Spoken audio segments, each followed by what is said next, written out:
The air at the Henderson Farm auction hung thick and heavy, a humid Iowa blanket woven with the smells of diesel, dust, and cheap cigars. It was the summer of 1968, and the crowd buzzed with the nervous energy of men gambling on the weather, the markets, and the reliability of used steel. Silas Blackwood stood near the back, his arms crossed over his chest, a silent observer in a sea of murmuring neighbors.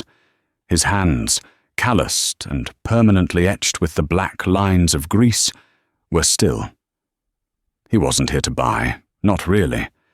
He was here to watch, to listen, to take the temperature of the county. A John Deere 730 diesel, its green paint faded to the color of a late summer pasture, chugged onto the auction block. Its two-cylinder engine popped and banged with that distinctive rhythm, a sound that was both a comfort and a relic to Silas.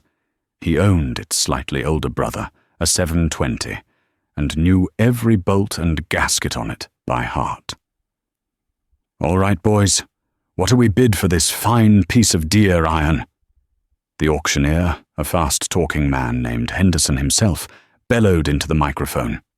"Starts right up, tins straight, rubbers fair. Who'll give me 2,000 to start it off?" A few hands went up. The bidding was sluggish, farmers carefully weighing the cost against the hours left in the machine. Then a voice cut through the crowd, loud and confident.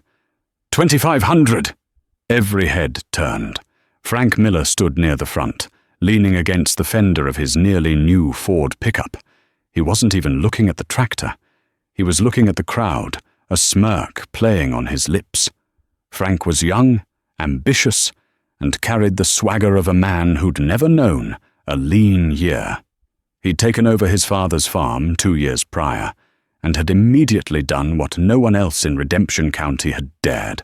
He'd gone to the bank and borrowed a breathtaking sum to buy a brand-new, cabbed John Deere 4020. It sat in his shed like a chariot of the gods, complete with air conditioning and a radio. The bidding stalled. 2,500 was top dollar for a 730, even a clean one. Henderson, seeing his chance, pointed a finger at Frank. 2,500 from Mr. Miller. Do I hear 26? 26? Silence. Sold. For $2,500 to Frank Miller. Frank didn't even nod. He just pushed himself off the truck and sauntered toward the auctioneer's table to sign the ticket, peeling bills off a thick roll from his pocket. He didn't need a 730. Everyone knew it. He'd bought it for the same reason a dog barks at a passing car, because he could. Silas watched, his expression unreadable. He'd seen this before. Frank was buying respect, or what he thought passed for it. An hour later, a rusty, three-bottom Oliver plow was rolled out. It was old, one of the trip-hitch models that were a real knucklebuster to operate. $50, Frank yelled, laughing. Just to get it out of here. I'll use it as a mailbox post. The crowd chuckled, but it was an uneasy sound. They were laughing with the man who held the money, but they were also laughing at a piece of their own history, at the kind of tool that had broken the prairie and fed their families for generations. Silas felt a familiar tightening in his gut. He turned and walked away from the auction, the sound of Frank's casual arrogance following him across the dry grass. His own farm was a mile down the county road, a place that looked like it was caught in a time warp. The barn, built by his grandfather, needed a coat of red paint, but its foundation was solid stone, and its beams were hand-hewn oak. The house was modest, clean, and quiet, and in the machine shed, his tractors stood not as gleaming status symbols, but as trusted employees. There was the 1948 Farmel M, his father's first real tractor. Its narrow front end and tall steering wheel gave it the look of a mechanical insect. Its four-cylinder gasoline engine was simple, reliable, and something Silas could tear down and rebuild with his eyes closed. Next to it was the John Deere 720 diesel, the workhorse. Its pony motor, The small V4 gasoline engine used to start the massive two-cylinder diesel was finicky, but once the big engine fired up with its signature "put, put, put," it would pull a five-bottom plough from sunup to sundown without a complaint. These machines, along with a collection of older implements, were his inheritance. More importantly, they were his. They belonged to Silas Blackwood, not to the Redemption County Bank and Trust. His father had burned the mortgage on this farm in 1955, and on his deathbed had made Silas promise one thing. "Never let the bank get its hooks in the land, son. The land is honest. It'll give you what you earn. The bank just takes." Silas ran a hand over the farmall's faded red hood. He could see Frank Miller's farm from his west field, new silos gleaming in the sun, a massive new machine shed, and that 40-20, which Frank often left parked at the end of the lane, a monument to modern, leveraged farming. The talk in the coffee shop was that Frank was a genius, a visionary. He was using new hybrid seeds, new chemical fertilizers, and he was farming fence row to fence row. His yields were incredible, and Silas, with his old iron and his 5-year crop rotation that included clover to replenish the soil, was seen as a relic, a stubborn fool, just like his old man. He spent the rest of the afternoon in his workshop, a place that smelled of penetrating oil, hot metal, and damp earth. It was his sanctuary. On the workbench lay the seed plates for his old John Deere 490V corn planter. He wasn't buying new ones. He was carefully brazing the worn spots and filing them back down to their original thickness, ensuring each kernel would drop with precision. It was slow, tedious work. Frank Miller had a brand new 6-row planter he pulled at 5 miles an hour. Silas planted 4 rows at a time, at a crawl, but at the end of the day, his rows were just as straight, and his seed was in the ground. That night, sitting at his kitchen table with a ledger book and a cup of coffee, he looked at the numbers. His profits were slim, but they were black. He had no loan payments, no equipment notes. His only real debt was his property tax and the running tab at the co-op. He thought about Frank's $2,500 tractor, a machine that would likely sit and rust, bought as a joke. That was more money than Silas had cleared in the last 6 months. The pressure to modernize, to keep up, was a constant, low-grade hum in the back of his mind. Everyone told him he was crazy. The banker, a smooth man named Peterson, had invited him to lunch twice, showing him pamphlets of new equipment, talking about equity and lines of credit. "You're sitting on a gold mine, Silas," he'd said. "It's a crime not to use it." But his father's words always echoed louder. "Never let the bank get its hooks in the land." Now, before we go any further, I have to ask you all something. Have you ever known someone like Silas, who stuck to the old ways while everyone else was chasing the new thing? Or maybe you knew a Frank Miller, who seemed to have it all figured out, borrowing his way to the top. Let me know in the comments below, what did your father or grandfather teach you about debt? Because that lesson, learned or ignored, is the bedrock of this whole story. The spring of 1970 arrived wet and cold. The fields were sponges, and every farmer in the county was on edge, waiting for a dry spell to get the corn in. When the sun finally broke through for 3 straight days, it was a frantic race against the next rain. Silas had the Farmall M hooked to the disc, churning the black soil, preparing the seedbed. The old tractor ran like a top, its engine humming a familiar, steady tune. He was halfway through his last field when the engine sputtered, coughed a plume of black smoke, and died. Silence descended, broken only by the chirping of birds and the distant roar of Frank Miller's new International Harvester, 1066. He'd already traded in the 40-20. Silas climbed down from the seat, his heart sinking. He knew the symptoms.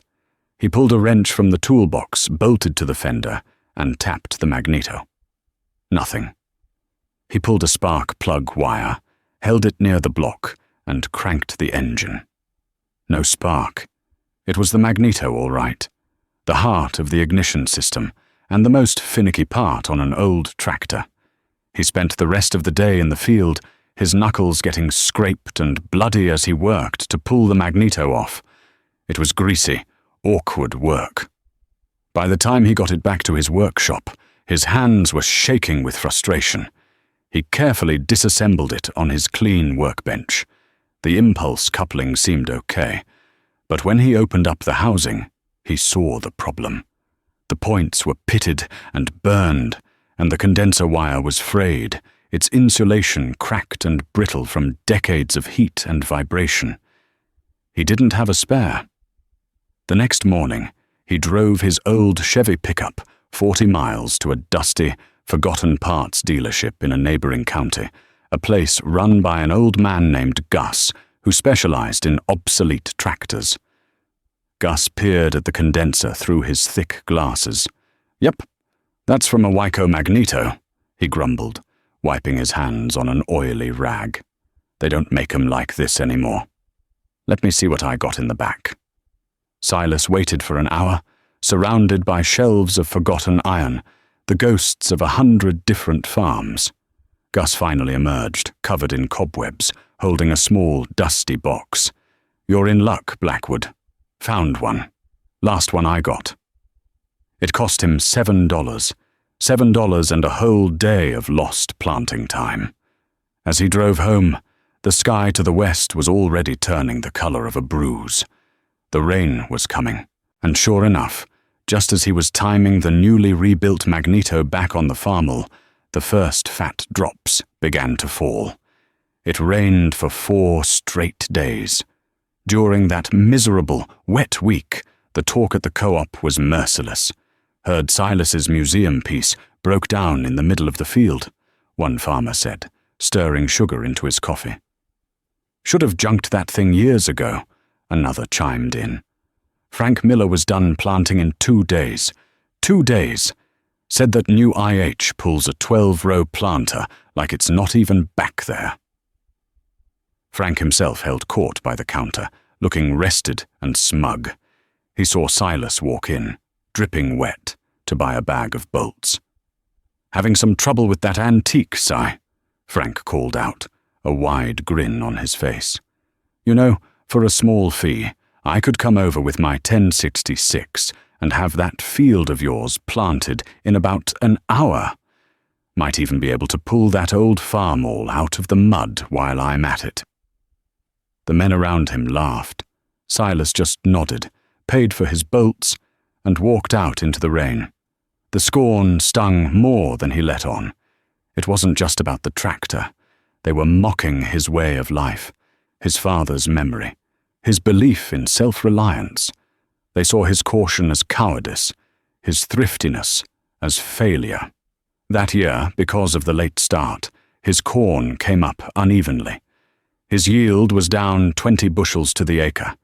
It was a tight year, made tighter by a hailstorm in July that shredded the leaves on his crop. Frank, of course, had the best crop insurance money could buy. He got a check from the insurance company that covered his losses, and then some. Silas had to sell off a few steers he was raising for beef just to break even. He felt like he was running in place while the rest of the world was sprinting ahead. Then, in 1972, everything changed. The world cracked open. President Nixon, in a stunning move of diplomacy, opened up trade with the Soviet Union. The Russians, facing a disastrous harvest, agreed to buy millions of metric tons of American grain. The deal was unprecedented. Overnight, the price of corn and soybeans exploded. A bushel of corn that had been worth $1.25 was suddenly fetching $3, then $3.50. For the farmers of the American heartland, it was like striking oil. The mood in Redemption County went from cautious optimism to outright euphoria. For the first time in a generation, there was real money to be made in farming, big money. No one was better positioned to capitalize on it than Frank Miller. He had the acres, the equipment, and the nerve. With crop prices at record highs and his land values soaring, the bank saw him as a can't-miss investment. The manager, Peterson, who had once courted Silas, now treated Frank like royalty. "Frank, your net worth has tripled in the last year," Peterson told him over a steak dinner. "The sky's the limit. We can get you whatever you need." Frank didn't hesitate. He leveraged every penny of his newfound equity. He bought the 200-acre Henderson farm when Old Man Henderson decided to retire, paying a price per acre that made the old-timers gasp. He traded the year-old IH-1066 for a brand-new 1406, the king of the IH lineup, with a turbocharged diesel engine that screamed like a jet. Then he did something truly audacious. He bought a Steiger, one of the first big, four-wheel drive articulated tractors in the county. It was a monster, a green beast that could pull a 30-foot field cultivator, working ground at a scale Silas could barely comprehend. Frank's operation was the talk of the state. He was featured in Farm Journal magazine, a poster boy for the new era of aggressive expansionist agriculture. He built a new house, a sprawling brick ranch-style home with a swimming pool in the back. He traded his Ford pickup for a new Lincoln Continental. He was no longer just a farmer. He was an agribusinessman, an empire builder. And he never missed a chance to remind everyone. "You got to get big or get out," he'd declare at the coffee shop. "The little guy can't compete anymore. This is the big leagues now." His words were always aimed, directly or indirectly, at Silas Blackwood. Silas felt the boom, too. The prices he got for his corn and beans were the best of his life. For the first time, he had a substantial amount of cash in the bank after all his expenses were paid. The temptation was immense. The banker, Peterson, called him again. "Silas, listen to me," he pleaded, his voice slick with persuasion. "Your farm is now worth over $500,000.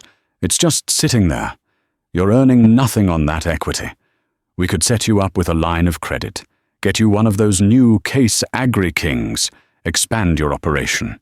Frank Miller is going to own this whole county if you don't make a move." Silas listened patiently.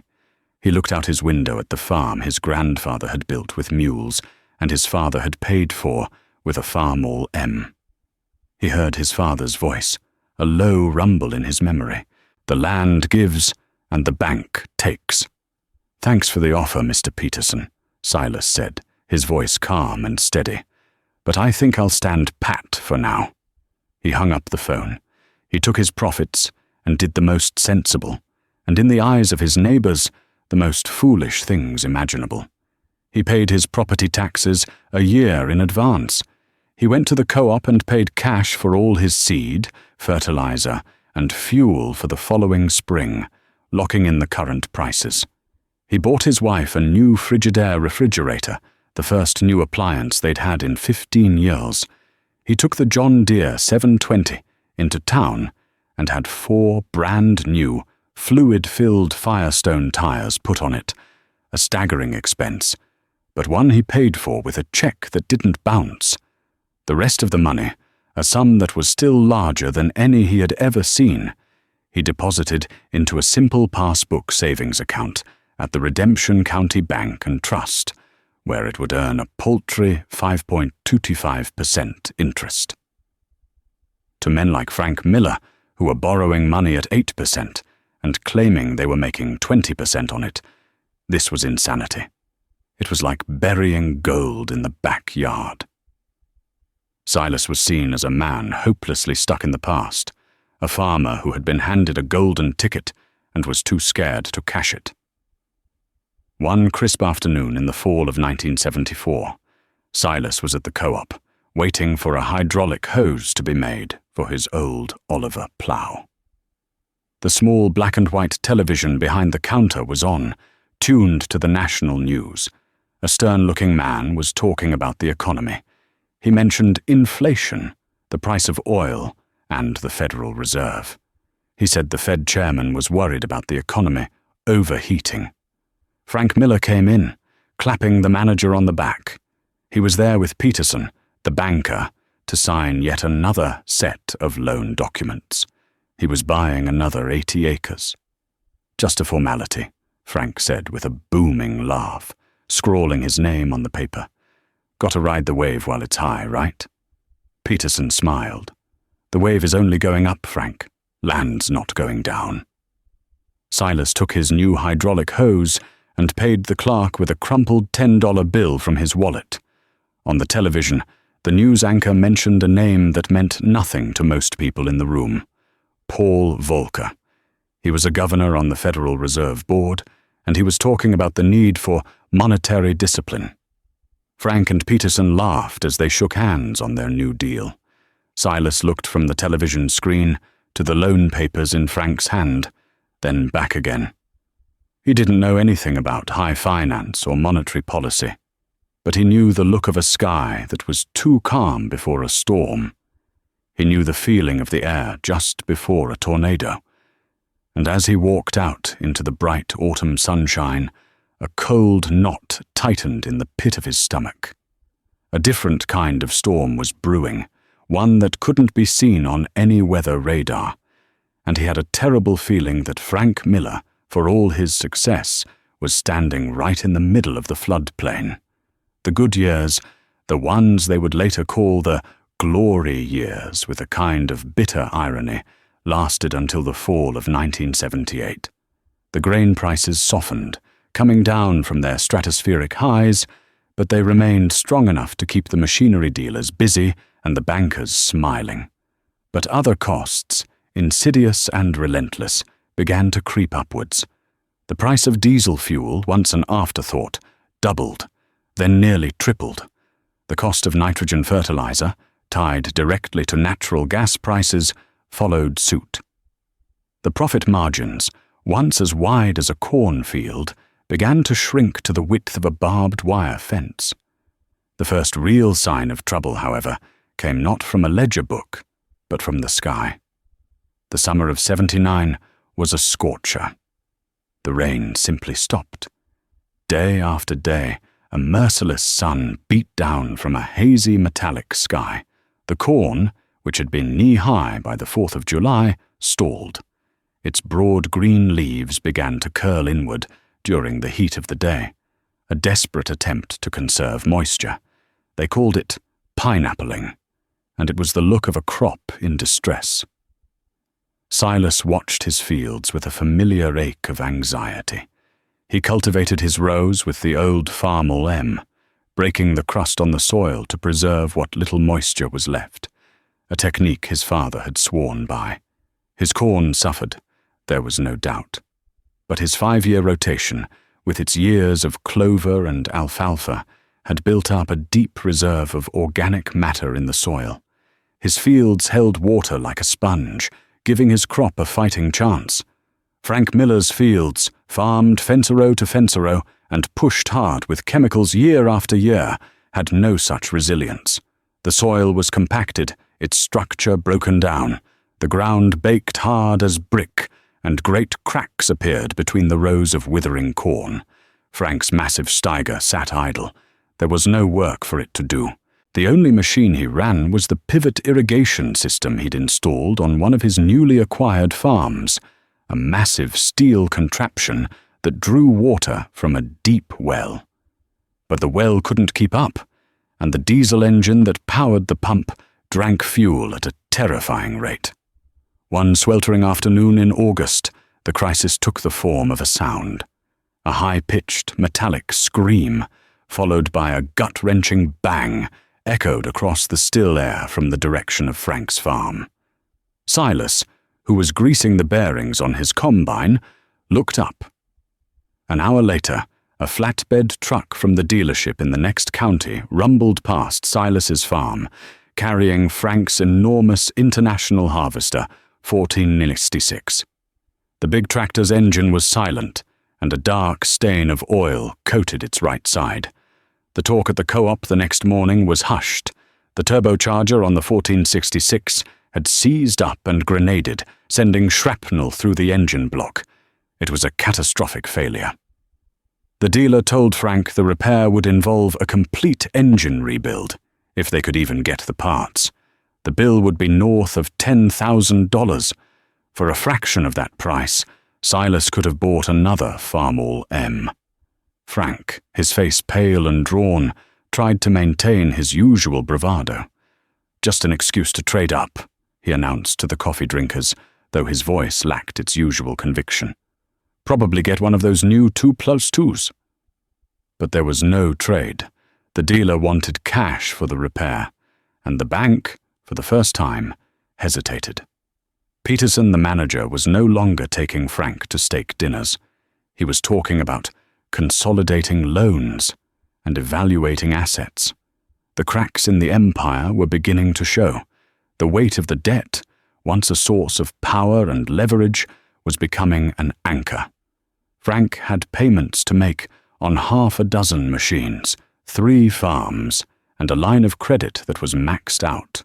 With a drought-shriveled crop in the field and a $10,000 repair bill on the table, the numbers no longer worked. The wave he had been riding so confidently was beginning to crest. The real storm broke in the winter of 1980. It didn't come with thunder and lightning, but with a quiet announcement from Washington, D.C. The man Silas had seen on the news years before, Paul Volcker, was now the chairman of the Federal Reserve. To combat runaway inflation, the Fed was jacking up interest rates. The prime rate, the number that governed all other loans, began a relentless, terrifying climb. 8%, 12, 15. By the spring of 1981, it breached 20%. For Silas, it was an abstract number on the evening news. His savings account was now earning a surprising amount of interest, but his life was otherwise unchanged. For Frank Miller and thousands of farmers like him, it was a death sentence. His loans were not fixed. They were variable rate, tied to the prime. Overnight, the interest on his massive debt more than doubled. The payments that had been manageable became impossible. The numbers became a tidal wave of red ink. The first public sign was a small notice in the county newspaper, a sheriff's auction for a Lincoln Continental. Then came the whispers. Frank was trying to sell off some of the land he'd bought from the Henderson estate, but there were no buyers. Land values, which had seemed like they could only go up, were plummeting. The collateral that secured his mountain of debt was evaporating. The bank, which had once seen him as a golden goose, now saw him as a liability. Peterson, the friendly manager, was replaced by a grim-faced man from the head office in Des Moines, a man they called the Liquidator. One cold March morning, Silas was driving into town when he saw it. A new sign had been hammered into the ground at the end of Frank Miller's lane, right where he used to park his newest tractor. It was a stark, white sign with black letters that read, "Public Auction, by order of the Redemption County Bank and Trust." The day of the auction was grey and cold, a funereal sky for a funereal event. The whole county was there, but the mood was the opposite of the Henderson auction years before. There was no buzz of excitement, only a somber, fearful silence. The farmers stood in small groups, their hands in their pockets, speaking in low voices. They looked at Frank's magnificent machines, now lined up with auction numbers taped to their hoods, and they saw their own vulnerability. Frank's empire was being dismantled, piece by piece. The Steiger, the symbol of his ambition, sold for less than half of what he had paid for it. The 1466, with its newly rebuilt engine, went for a fraction of its value. The 6-row planter, the massive disc, the gleaming silos, all sold to strangers from other counties, men who had cash and could smell a bargain. Frank stood by the back of his empty machine shed, his wife beside him, both of them looking hollowed out, aged a decade in a single year. He wasn't smirking anymore. He was watching his life's work, his dreams, being hauled away on flatbed trucks. Silas stayed through it all. He didn't bid. He just watched, a silent witness. He felt no sense of victory, only a profound and terrible sadness. He saw the John Deere 730, the tractor Frank had bought as a joke all those years ago, sell for $700, a quarter of what he'd paid. It was rusty now, one of the tires flat. While Frank's world was collapsing, Silas's remained solid. The drought had hurt him, but he hadn't lost money. He had no loan payments to make. He paid his property taxes from his savings. He bought his seed and fertilizer with cash, getting a discount from a co-op, desperate for liquidity. His old John Deere 720, with its new tires, started every morning with its familiar put-put-put. His Farmel M, its magneto working perfectly, cultivated his fields. He was a rock in the middle of a flood, a man whose stubborn, old-fashioned ways had become, by a cruel twist of fate, the only path to survival. His neighbors, the ones who had mocked him, now watched him with a new kind of respect, tinged with envy and regret. He was the man who had seen it coming, the man who had listened to his father. The farm crisis deepened through the early 80s.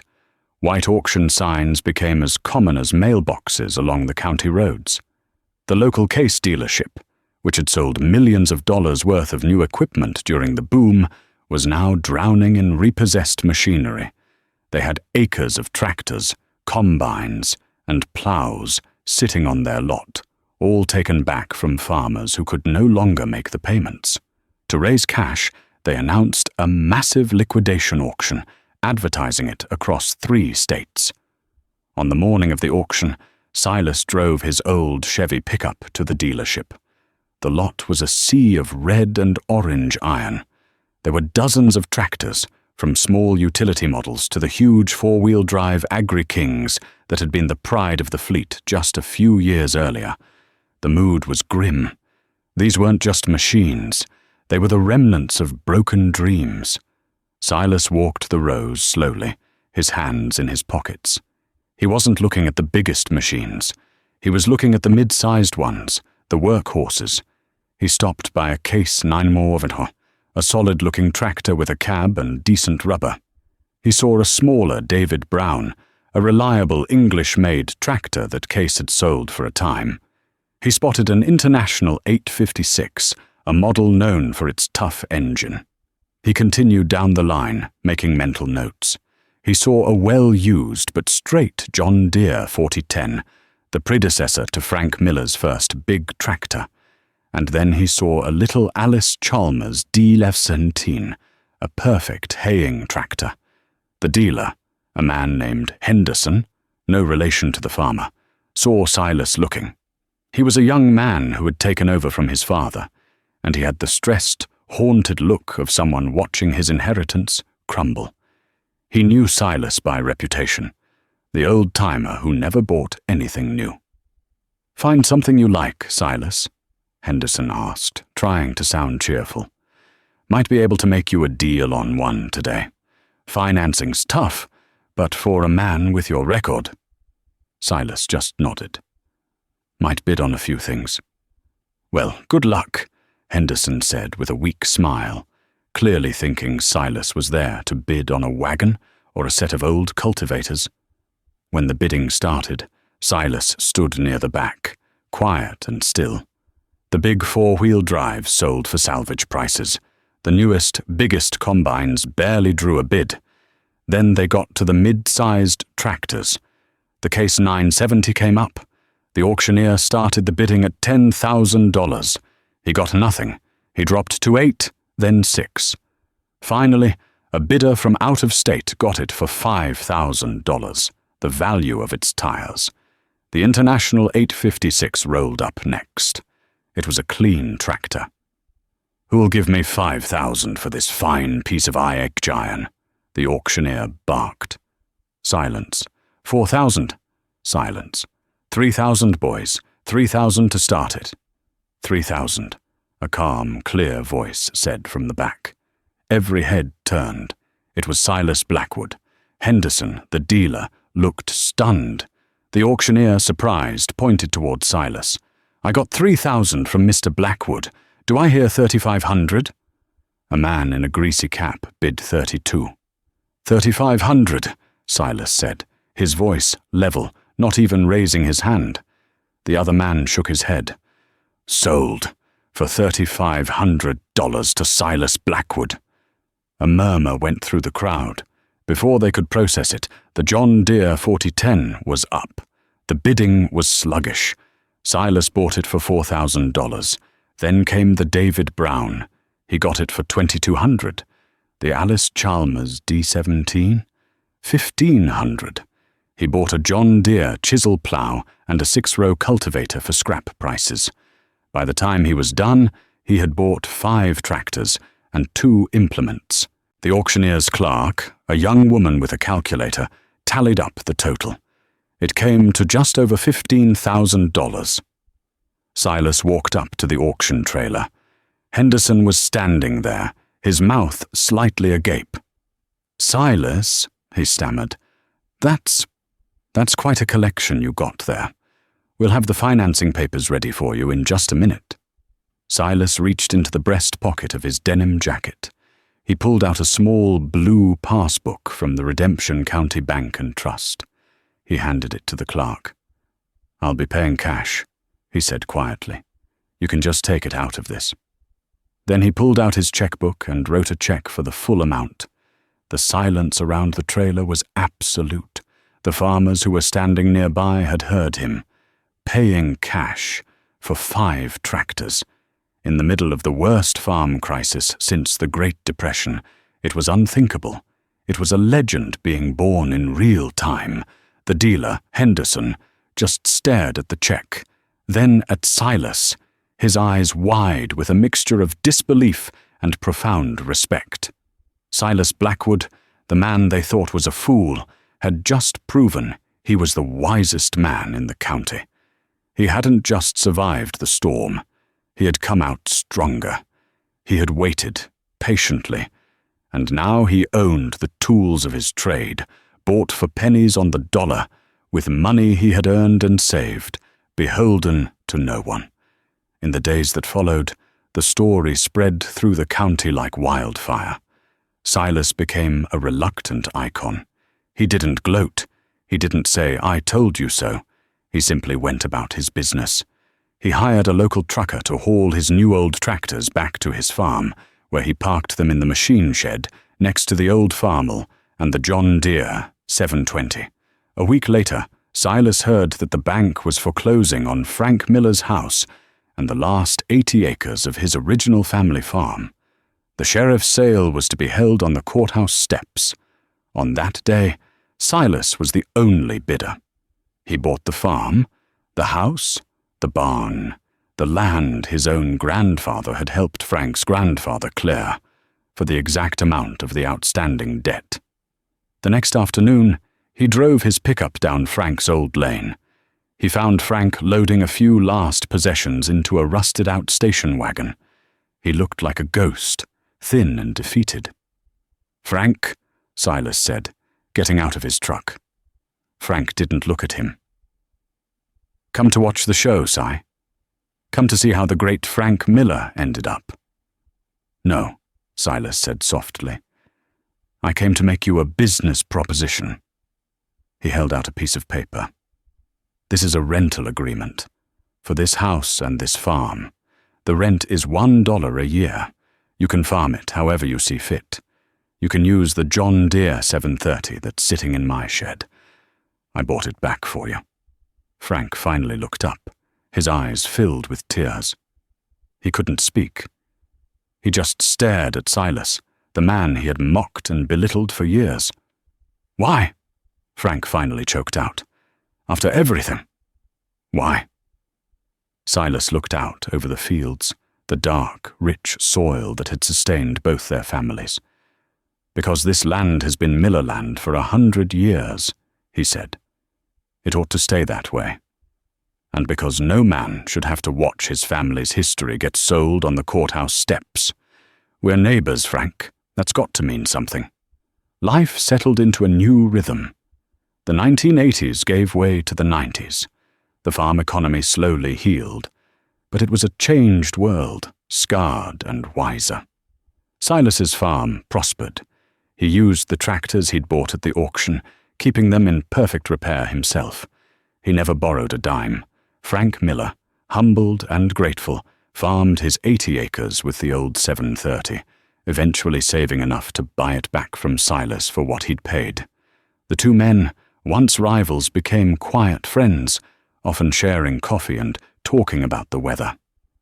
One warm summer evening, years later, Silas was in his workshop, the place he still loved best. He was an old man now, his hair white, his movements slow but deliberate. His grandson, a boy of 16 with grease on his hands and curiosity in his eyes, was helping him adjust the valves on the Farmel M.